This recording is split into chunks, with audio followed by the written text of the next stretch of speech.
दिल्ली शराब घोटाले में सीएम अरविंद केजरीवाल आज ईडी के सामने होंगे पेश। केजरीवाल को 11 बजे ईडी दफ्तर बुलाया गया। ईडी ने पहली बार केजरीवाल को शराब घोटाला मामले में जारी किया है सम्मन। इससे पहले सीबीआई ने अप्रैल में उनसे की थी पूछताछ। ईडी दफ्तर में केजरीवाल की पेशी के मद्देनजर सीएम हाउस से लेकर ईडी दफ्तर तक सुरक्षा के पुख्ता इंतजाम, चप्पे चप्पे पर पुलिस तैनात।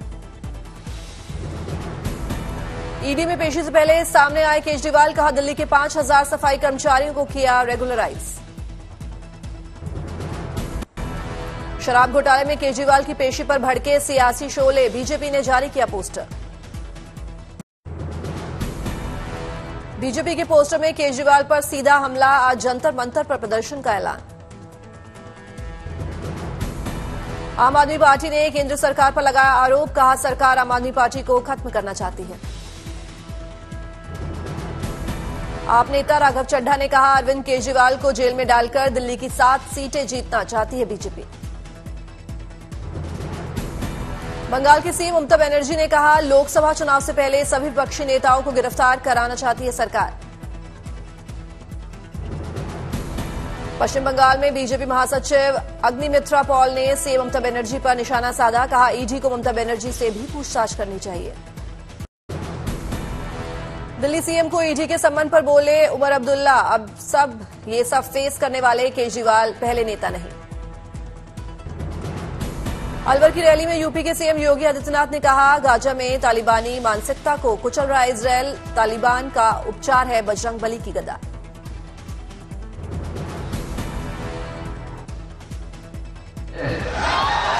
तालिबान का उपचार तो बजरंगबली की गदा ही है। इजराइल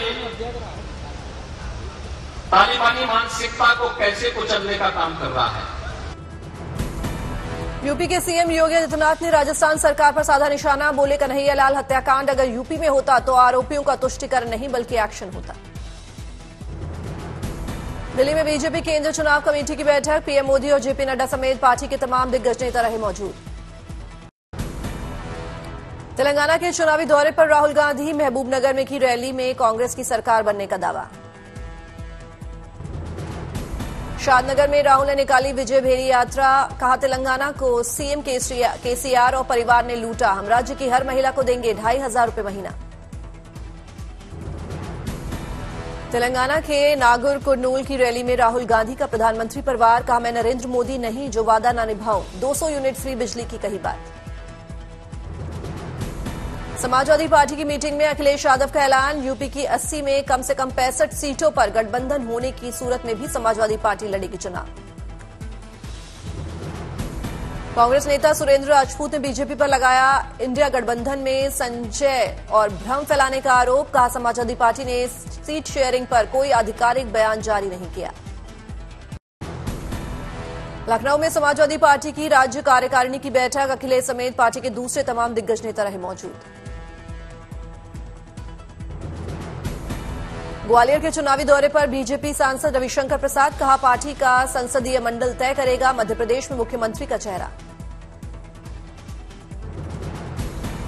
कोटा में टिकट की घोषणा से पहले ही पूर्व विधायक भवानी सिंह राजावत ने बीजेपी से अपना नामांकन किया दाखिल, अपने सैकड़ों समर्थकों के साथ पहुंचे। दिल्ली में बढ़ते प्रदूषण पर मंत्री गोपाल राय की बैठक, जिन जगहों में AQI लगातार एक हफ्ते तक 400 से ज्यादा होगा दर्ज, उससे 1 किलोमीटर के दायरे में निर्माण कार्य होंगे बंद।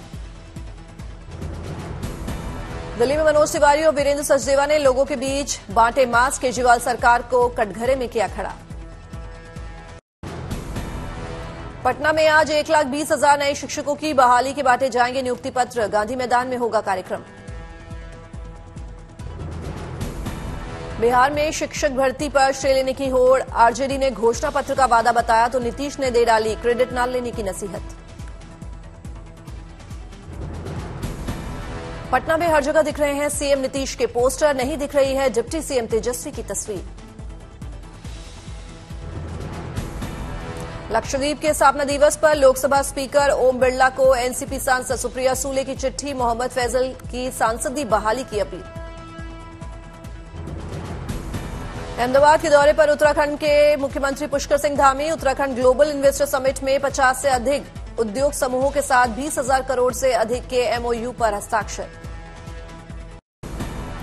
जम्मू कश्मीर के उपराज्यपाल मनोज सिन्हा ने श्रीनगर में लॉन्च किया 100 इलेक्ट्रिक बस सेवा। पहली खेप में 75 बसों की सर्विस शुरू। अयोध्या में दीपोत्सव से पहले 11 नवंबर को हो सकते यूपी कैबिनेट की अगली बैठक। मंगलवार की मीटिंग में हुआ फैसला।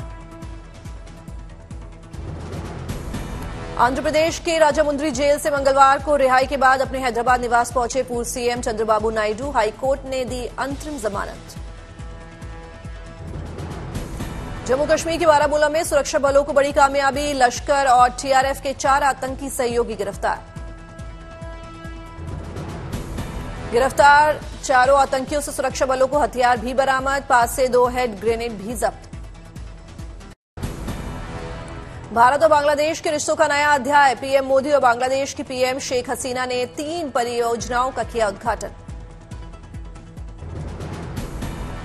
भारत की मदद से तैयार की गई तीनों परियोजनाएं। उद्घाटन कार्यक्रम में वीडियो कॉन्फ्रेंसिंग के जरिए जुड़े दोनों प्रधानमंत्री।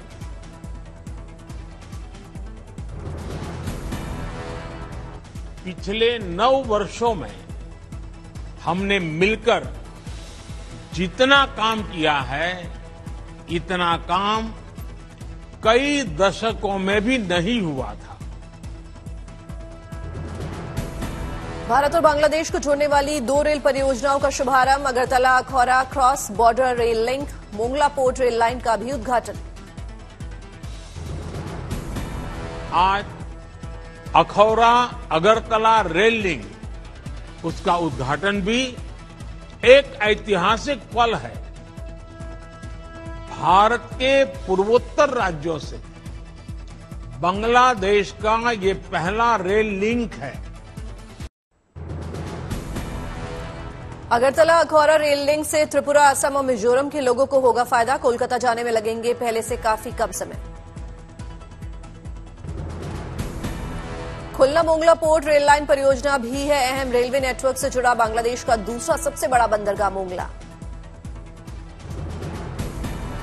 पीएम मोदी और शेख हसीना ने मैत्री सुपर थर्मल पावर प्लांट की दूसरी यूनिट का भी किया उद्घाटन। सितंबर 2022 में हुआ था पहली यूनिट का शुभारंभ।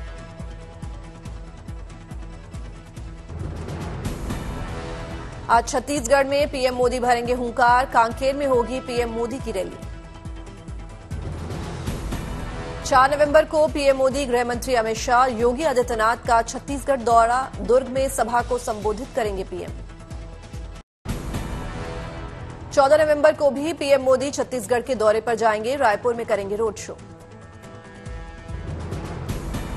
दिल्ली में बीजेपी मुख्यालय में बीजेपी केंद्रीय चुनाव समिति की बैठक। प्रधानमंत्री मोदी भी हुए शामिल। बीजेपी केंद्रीय चुनाव समिति की बैठक में बड़ा फैसला। राजस्थान की बची 76 सीटों में से 70 सीटों पर उम्मीदवारों के नामों पर लगी मोहर। दिल्ली की बसों में मार्शल के रूप में तैनात होंगे होमगार्ड। तैनाती तक बस मार्शल की सेवाएं रहेंगी जारी। दिवाली से पहले सैलरी का भी होगा भुगतान। अरुणाचल में चीन बॉर्डर के पास अंजाव जिले में 15 परियोजनाओं का उद्घाटन। स्थानीय लोगों को मिलेगा फायदा। पर्यटन को भी मिलेगा बढ़ावा। मुंबई के वानखेड़े स्टेडियम में तेंदुलकर की प्रतिमा का अनावरण। महाराष्ट्र क्रिकेट एसोसिएशन ने तेंदुलकर स्टैंड के पास लगाई प्रतिमा।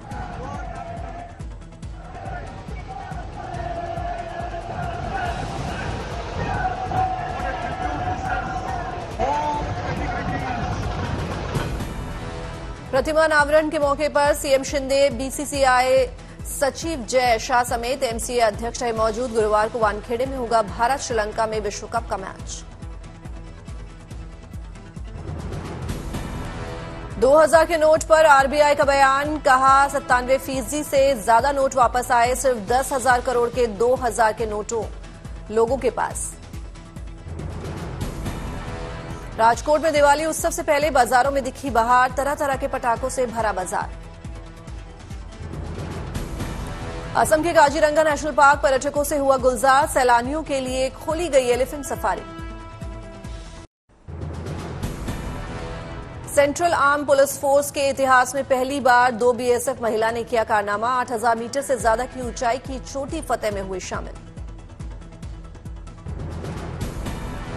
18 सदस्यीय पर्वतारोहियों की टीम का दिल्ली पहुंचने के बाद गृह राज्य मंत्री ने किया स्वागत। सभी पर्वतारोहियों को स्मृति चिन्ह से किया सम्मानित। अबू धाबी में केंद्रीय मंत्री धर्मेंद्र प्रधान ने इंडिया हाउस में भारतीय छात्रों के साथ की बातचीत। शिक्षा को लेकर भारतीय सरकार के विजन को छात्रों के साथ किया साझा। अब ग्वालियर के संगीत को विश्व पटल पर मिलेगी एक नई पहचान। यूनेस्को ने दी ग्वालियर को सिटी ऑफ म्यूजिक की मान्यता। मथुरा में ऑपरेशन जागृति का शुभारंभ। महिला सुरक्षा और सशक्तिकरण सुनिश्चित करने के मकसद से शुरू की गई मुहिम।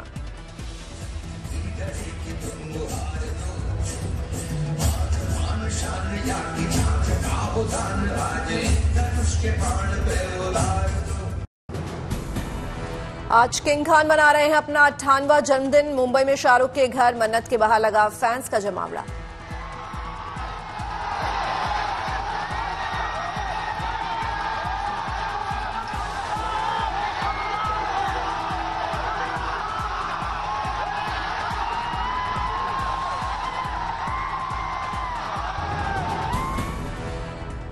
शाहरुख खान ने हाथ हिलाकर किया फैंस का अभिवादन। फैंस ने इस लम्हे को अपने मोबाइल में किया कैद।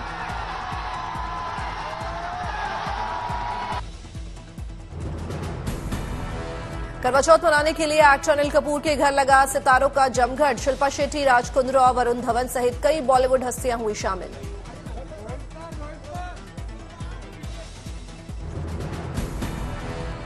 करवा चौथ के मौके पर राजकोट में लगी रंगोली की प्रदर्शनी। महिला आर्टिस्ट ने बनाई एक से एक खूबसूरत रंगोली। रंगोली के जरिए कई महान हस्तियों के चित्रों को कलाकारों ने उकेरा। विराट कोहली की रंगोली बनी आकर्षण का केंद्र। वर्ल्ड कप के मुकाबले में साउथ अफ्रीका ने न्यूजीलैंड को 190 रन से हराया। 12 अंकों के साथ अंक तालिका में टॉप पर दक्षिण अफ्रीका। पहले खेलते हुए साउथ अफ्रीका ने 4 विकेट पर बनाए 357 रन। जवाब में न्यूजीलैंड की टीम 168 पर ऑल आउट। दक्षिण अफ्रीका के वांडे डुसेन 133 रन बनाकर बने man of the match. Quinton de Kock ने भी बनाए 114 रन। आज मुंबई में होगा भारत और श्रीलंका का वर्ल्ड कप मुकाबला। वानखेड़े स्टेडियम में होगा मुकाबला। वर्ल्ड कप में भारत का होगा 7वां मुकाबला। पिछले सभी 6 मैच जीत चुकी है टीम इंडिया। 8 फीट ऊंचे सोने के सिंहासन पर विराजेंगे रामलला। अगले साल 22 जनवरी को अयोध्या में नए मंदिर में होगी प्राण प्रतिष्ठा। अयोध्या में विश्व की सबसे बड़ी स्क्रीन पर होगा रामायण की कहानियों का लाइट एंड साउंड शो। 5 नवंबर से ट्रायल।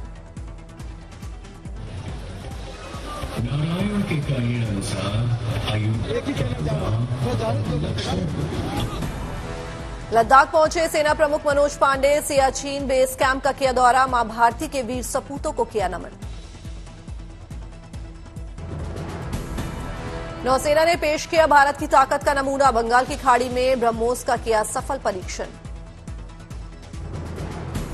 अहमदाबाद में उत्तराखंड के सीएम पुष्कर सिंह धामी ने साबरमती रिवर फ्रंट का लिया जायजा। लोगों से की बातचीत। आरबीआई गवर्नर शक्तिकांत दास ने भरोसा जताया कि जुलाई सितंबर तिमाही की विकास दर के आंकड़े अनुमान से ज्यादा रहेंगे। आर्थिक इंडिकेटर्स की तेजी के आधार पर किया दावा।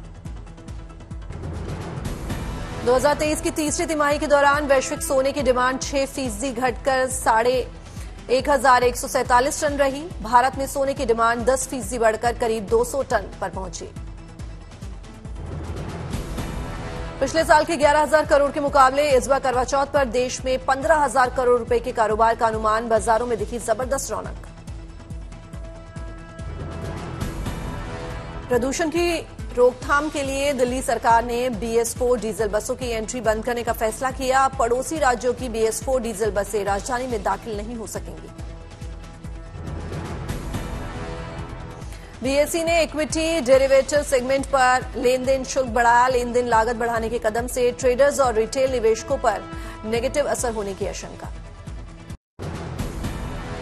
100 करोड़ रुपए या उससे ज्यादा के कारोबार वाले बिजनेस को 30 दिनों के अंदर ई चालान पोर्टल पर जीएसटी चालान अपलोड करना अनिवार्य। सितंबर में जीएसटी अथॉरिटी ने लिया था ये फैसला।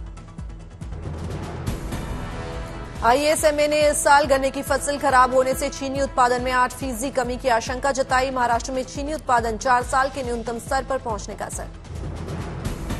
अगले 7 से 8 साल में प्रॉपटेक बन सकती है $1 ट्रिलियन की इंडस्ट्री। सीबीआरई दक्षिण पूर्व एशिया के सीईओ अंशुमन मैगजीन ने जताया भरोसा। त्योहारी सीजन में सलमान का फैंस को तोहफा। दिवाली के दिन सुबह 7 बजे से थिएटर में चलेंगे टाइगर 3 के शो। 5 नवंबर से होगी एडवांस बुकिंग।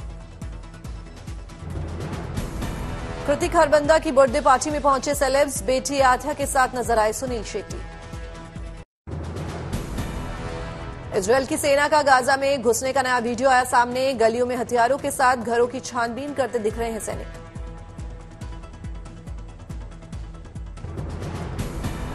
हमास ने फिर दी इजरायल को धमकी। कहा, जब तक इजरायल की बर्बादी नहीं तब तक हम करते रहेंगे 7 अक्टूबर जैसे हमले। इजरायल पर हमले का हमास ने जारी किया वीडियो। टारगेट पर अल असेफ टारपीडो दागने की दिखाई तस्वीर। ईरान के सुप्रीम लीडर अली खामेनेई का बयान। कहा, यह सच और झूठ के बीच जंग। आखिर में होगी फिलिस्तीन की ही जीत। यहूदी देश को तेल और जरूरी सामानों की सप्लाई बंद करने की अपील। ईरान के विदेश मंत्री हुसैन अमीर ने दी इजरायल को धमकी। कहा, अगर जारी रहा युद्ध तो एक नया हैरान करने वाला होगा एक्शन। यमन में मौजूद संगठन हूती ने इजरायल पर मिसाइल और ड्रोन हमले का जारी किया वीडियो। मंगलवार को इजरायल के खिलाफ युद्ध का किया ऐलान। गाजा के कई स्कूलों में चल रहा है घायलों का इलाज। अस्पताल में जगह नहीं होने से की गई ऐसी व्यवस्था। मिस्र और गाजा के बीच रफा बॉर्डर पर अफरा तफरी की स्थिति। फिलिस्तीन छोड़ने के लिए लोगों की लंबी कतारें। आज 400 पासपोर्ट धारकों को ही इजाजत। गाजा से हमास के बंधकों की रिहाई में कतर कर रहा है मध्यस्थता। मिस्र, इजरायल और हमास के बीच बंधकों की सीमित रिहाई की डील पर मुहर की खबर। शिमला में C2 के बैनर तले कई संगठनों का इजरायल के खिलाफ प्रदर्शन। कहा, युद्ध नियमों के खिलाफ इजरायल कर रहा है नरसंहार। हमास की 7 अक्टूबर जैसी धमकी पर इजरायल का पलटवार। नहीं होगा युद्ध विराम। हमास के संपूर्ण विनाश तक जंग जारी। हमास पॉलिटिकल ब्यूरो ने अपने लड़ाकों की तारीफ की। कहा, अपने दुश्मनों को हर रोज नया पाठ पढ़ा रहे हैं हमारे हथियारबंद जवान। अंकारा में तुर्की के राष्ट्रपति अर्दोगन ने मिले ईरान के विदेश मंत्री। इजरायल हमास युद्ध पर चर्चा हुई। दक्षिण कोरिया का उत्तर कोरिया पर बड़ा आरोप। कहा, किम जोंग उन ने अपने अधिकारियों को फिलिस्तीन का समर्थन करने का हुक्म सुनाया। आतंकी संगठनों को बेच सकता है हथियार। संयुक्त राष्ट्र से दक्षिण अफ्रीका की अपील। गाजा में नागरिकों की सुरक्षा के लिए तैनात किए जाएं रैपिड प्रोटेक्शन फोर्स।